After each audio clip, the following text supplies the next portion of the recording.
Welcome back to the channel and welcome to this construction site. This is a major renovation project here at this church that we've been working on for about a year. It was over a year ago that these clients reached out to us to talk about the new AV system that they're gonna need for this space.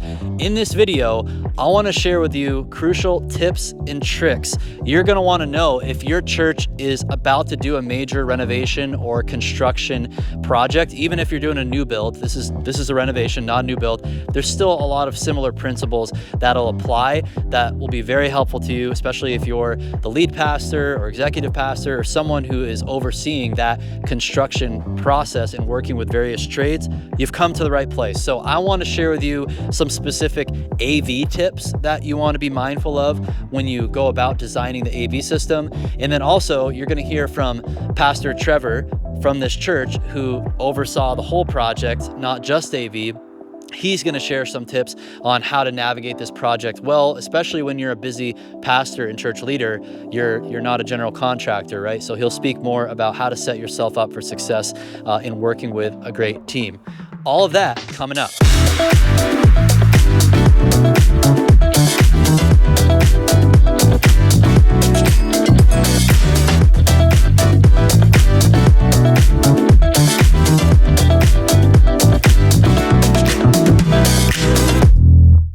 Welcome to Island Community Church here in beautiful Isla Mirada, Florida. We're actually down here in the Florida Keys. I wish every job site was in paradise like this one, but alas, we're gonna enjoy this one while it does last, and I'm glad to be joined by Pastor Trevor Mann, who's lead pastor here at the church.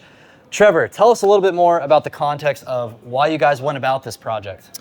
Yeah, so we are outgrowing our current church. We had this property too. This was a former school, a gymnasium, and we decided instead of building a whole new church out on the ground somewhere, we would just convert the gymnasium into our new church. So that's what we've been doing for the last year. Awesome. And what's the projected seat count for the space? I think we're going to end up right around 450 seats. For a major renovation like this, how long ago did you guys start this process? The planning and design, to how long has this build been going? Sure. Well, it was a couple of years really that we've been focused on this, putting a lot of time and effort into it, working with the architect a lot to really get him to draw it to whatever suited our needs, and then tweaking it a lot beforehand and then tweaking it some as we go, seeing a few little setbacks here and there. But the build, we're about 10 months in now with a little bit of pre-work ahead of time that we could do. It will take at least a good year of planning to really figure out what you need in your space for the future. You guys started in August of 2024. We're in May of 2025 right now, projected to be wrapping up hopefully by July of 2025. So somewhere in there. Just under a year for a pretty significant renovation, not only of the 450, 500 seat space here, but the lobby area here that you just built out, which looks beautiful. And then other bathrooms renovated. Man, I got to go back in time to, it's probably 14 months ago, or no, just over a year ago when we started talking, which is great. I think that's a good tip for people to know. Like when it comes to AV projects and implementing a new system in here, you do want to be working at least that far ahead timeline wise. So props to you. Unfortunately, not all of our clients come to us with such adequate lead time to be able to put the right design in place and the plan in place. And as you know, it is a lot of collaboration between our team and you and your team about, okay, maybe we want this sound system and this type of result, or we want this LED wall or projection screens or lighting. There's so many variables that go into it. A very important aspect of the construction process prior to installing AV system is going to be conduit for all of your cabling. So here you can see all the cabling was run through this conduit, and we actually have two 2-inch conduits here, and they've got pull strings in them. An electrical contractor is going to be the one to actually install the conduit itself, and then our team or maybe a low voltage company can go through and actually install the cabling. The ECs also need to put a pull string in the conduit. So then, you know, when someone comes along to install cabling for AV, they have the pull string to be able to pull the cables from the other side. But here you'll see there's two conduits, one that's being used for most of the cables here. You want to be sensitive about how full the conduit is getting, and you don't want to exceed certain thresholds there. And then having an extra spare conduit is going to be really great if you ever have to add more cabling to your system. It's going to be much, much easier than if you had to run additional cabling through a conduit that doesn't have room for it, or free wire cable somewhere in your church. The more conduit, the better. Because here in this spool, you see a few different types of cable. We've got the blue cable, which is just Cat 6 cable. Then we've got some shielded Cat cable, which is the black cable. And then the purple cable is video cable. Those are the three primary cable types on a lot of the systems that we install that get all of the audio and video and network data to everywhere that you need. We're in the front of house tech booth right now, and it's cool. You can see how it was framed out by the carpenters, and we actually have a slanted header on top here, so people can't just use this as a shelf to put their coffee cups. If they do, it's not going to work out too well for the coffee cup. We have plenty of electrical receptacles here for power, and it's also going to be the time for our team to be able to put in some wall plates for data connections, video connections. This is going to allow us to really set up a nice, clean front of house tech booth setup. And the other thing we like doing is using KVMs so that the computers and everything are actually going to be in the rack back there. And here at the front of house tech booth, you're just going to see mouse, keyboard, monitors, maybe some other USB devices. But we want to have as few pieces of equipment in this booth as possible to keep it clean, organized, and we can keep the equipment secure and serviceable in the equipment rack backstage. So let's go backstage, and you can give us a tour of the layout of what all this is going to be, how it's going to be configured. So of course we've got the green room right here. So this is our green room. This room actually had a lot of thought because we couldn't decide how we wanted to configure it. What were our needs for this room? And so we went back and forth. Do we build it big enough to where we can have a door that comes up onto the stage? And because we're not a really production heavy church, we decided to go against that and just make it a little bit smaller. But this is a good space that the band gets to store all of their equipment in, microphones, of course, the racks and everything are in here. It'll be a nice sitting area, common area for them to congregate before and after service. So here's a live action shot of our crew installing all the cable to the floor boxes. So cable pulling, it's a very important part of the project. You couldn't do anything without the cables run. So here we've got the multi-pair cable going in, 2 data cables, 2 video cables going to 1 floor pocket.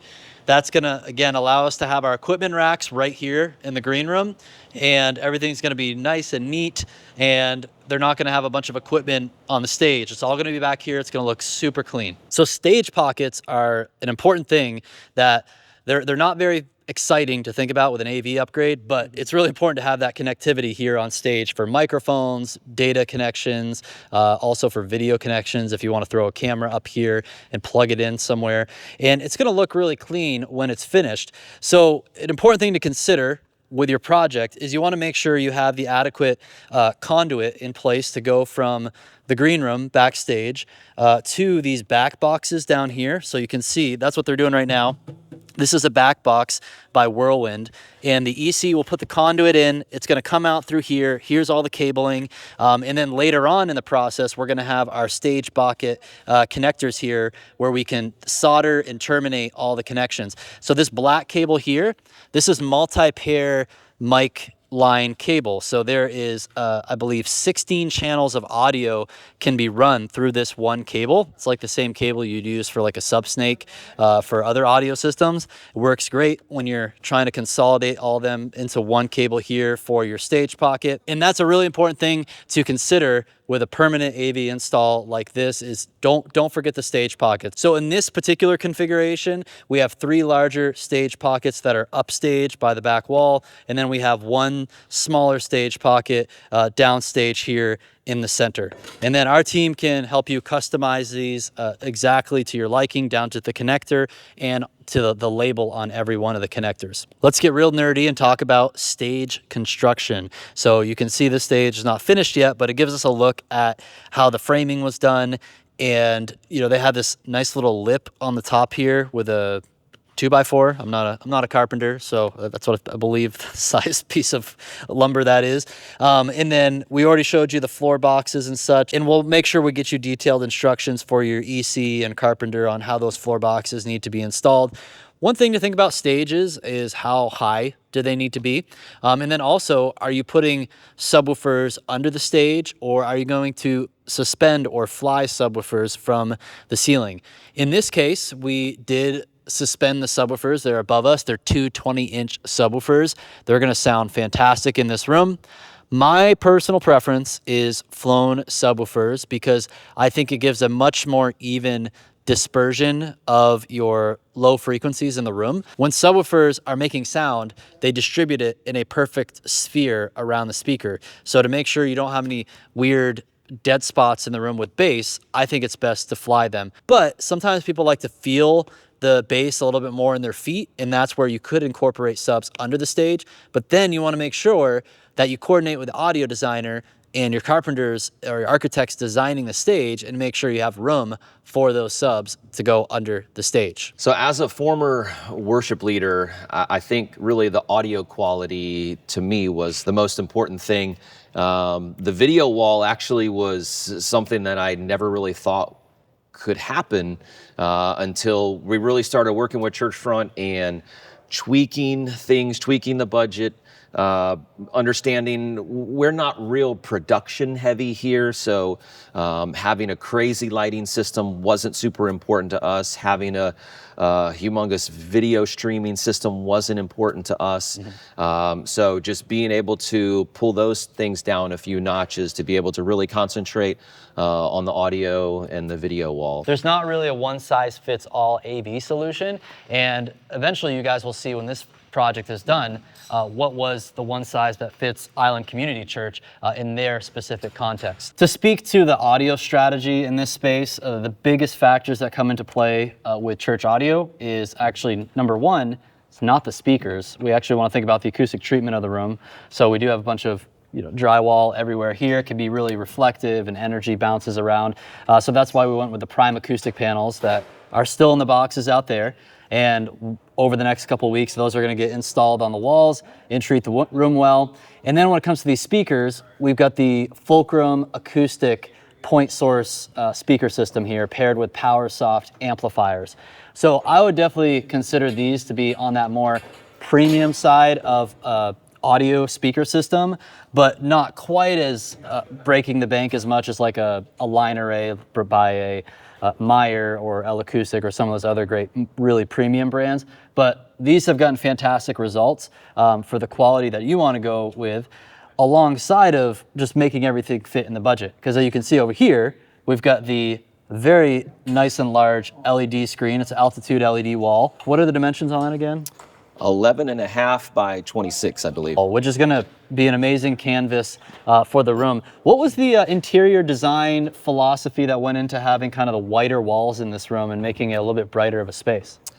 That was quite a topic of debate with our design team, but we just wanted to keep it clean and fresh. We didn't want to go with the dark walls and the dark space. I think we just wanted to keep it nice and light. Yep. That was another reason why we went with a bigger video wall, is that we could have quite an art piece or a canvas right there. Yep. And then just have a nice clean space around. Yeah, I think that's going to look great. I can't wait to make the final video and tour for everybody to see kind of what that final result's going to look like. But what I do like about the LED technology is with the right image on it, and it kind of has that like matte finish to it. So you're right, it's almost like you have this huge canvas of an art piece that can be up here. It's not always going to have to be like a bunch of moving backgrounds and crazy motion videos, but it can be really tasteful with the design.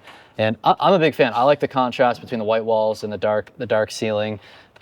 It's going to be great. What about those windows in the back? Are you doing any shading there or blacking those out, or no? So we did wire for some shading. We haven't put that in yet. It's something that we can do in the future if the budget allows, but we may go with some tinting. Most of our services are in the morning. This is the west side. The sun is over on the east side, and so we're not going to have a lot of light penetration for that. Over here, we've got the Pro Church lights, wash lights, and we got a couple moving lights. It's a really just good functional stage light. To get adequate front light on the stage, it's going to look good for the camera system. There's different types of fixtures you can go with, whether it's going to be Chauvet or Martin, but Pro Church lights really hits a great value for the amount of light that you get from them without, again, completely breaking the bank. So we can allocate more of those funds towards premium point source speakers, LED screen, and then they're also going to have a Waves LV1 mixing solution, which I think is definitely more on the premium side of a mixing console setup. Overall, it's going to be a really well-rounded system, but it's still tailored to your specific needs and goals for it. And we also have these Pro Church Lights pendant lights. There's one right next to you right there. So a great house light fixture. It has all the color mixing in it, so the stage design in the room can kind of come out over the congregation as well. And it's really, I actually think that's one of the benefits of the white walls is some of the house lights on the sides of the room, I think will wash nicely onto the white and make it glow a bit more. And then you can just do more with a white wall like that. It's more reflective instead of, if it's black, you'd see some reflection of light on it, but not nearly as much. So I think it's gonna be really cool. LED screens, they are a great solution for video content for your church. A few things you wanna think about in the construction process is how are you going to rig or mount the screen. Here, they used a flybar at the top, which is mounted to the structural beams, and we've got quite a few hang points up there. We actually have a nice pipe that's running across, that's mounted to the structural beams, and then to the pipe we have turnbuckles that are connected to the flybar for the screen. So the panel cabinets are attached to the flybar with lots and lots of little bolts, and all these panels get attached to one another with bolts, and you can see how nice and thin the altitude LED screen chassis is here, the cabinets. They are front serviceable, so the back side of them look very, very clean. All you see is just the back black portion of the cabinet here, and it really doesn't take up any space on your stage when it comes to the depth part of it. You're only looking at a couple inches thick. The other thing to consider is going to be power. So this screen is 26 feet wide by about 12 feet tall, and for this screen power wise we needed 6 20 amp circuits that an electrician just put in, so that's going to supply adequate power to this system, and those circuits will be on a relay, which is then going to be triggered by the power sequencing system that we're going to put in place for this. So those are some of the electrical and structural things you want to consider with an LED screen. So these are the Prime Acoustic panels. They're inside of their boxes. You've got 6 panels per box. These are 2 inches thick by 24 inches wide by 48 inches tall. One thing could catch you by surprise when you start having acoustic panels arrive to your church is, wow, these are a lot of boxes. They take up a lot of space. So when you're going through a project like this, think through storage capacity. Often freight trucks are going to show up with these things loaded to drop off at your church. We'll make sure they have a lift gate and they'll call and make an appointment, and all the logistics are going to be nice and convenient for you. But these guys are going to be super crucial to the audio performance of this system here at this church. In a space like this where you have your normal sheetrock walls and they have some K13 spray and foam on the ceiling, after we ran our modeling with the acoustics, well, we did determine that about 102 of these panels is what was needed to have the adequate RT60 or reverb time in the room to make the most of that premium Fulcrum PA system that they are gonna have. Give some tips to folks, and especially pastors, who need to have a hand in a project like this, but how can they set up the right team around them to make sure it doesn't completely consume their life and their ministry, so they can keep focusing on ministry throughout a project like this? Yeah, I think that's a really important part of it. In a small context, really, as we are, I've had to have my hands in pretty much everything. The problem is I like it a little bit too much, and so I will insert myself a little bit too much at times, but surrounding yourself with the proper people that are wise in those specific areas that you can tap into, of having a great design team and they just have great taste. having a great building committee that can help you with different things that I have no clue about, you know, different construction and structural things and all of that. And then, of course, having Churchfront as just more of a guide to help me understand what I desire and what my needs are has been super helpful. If you could go back 1 year and talk to the past version of yourself, what advice would you give yourself prior to going into a large project like this? I think understanding really how big of a deal this is, what it's going to entail. I didn't really think I had an idea of how big it was, but really understanding there's going to be problems, there's going to be issues that you're going to face. Be patient. It's going to take more time. It's probably going to take a little more money. So you have to budget for both of those things. Set your goals high, but be willing to work with it a little bit and understand you can't get everything that you want, and some things you have to scale back and some things are more important, and finding out what those levels are, I think is really important. I think one of the biggest key things is that you guys came in the beginning and asked so many questions of me, and just, you know, what's my style, what's important to me, what do we have now, what would you like to see better. And I think that process of you guys asking me questions really helped me understand what my wants, needs, and desires were. And I think that's how we came together to form the plan of what we have now. Thanks so much, Trevor, for walking us through what this journey has been like for you and the church here. It's our privilege to be a part of the project, at least the little part of the AV aspect of it. And if you guys want to see the final result of this system here, make sure you subscribe to the channel, because probably in another, hopefully, month and a half, 2 months, everything will be completed. It'll be all dialed in, and we're going to do a tech tour for the channel here for you guys to check out the final result. So thanks so much for watching. Like the video, subscribe, and we'll see you next time.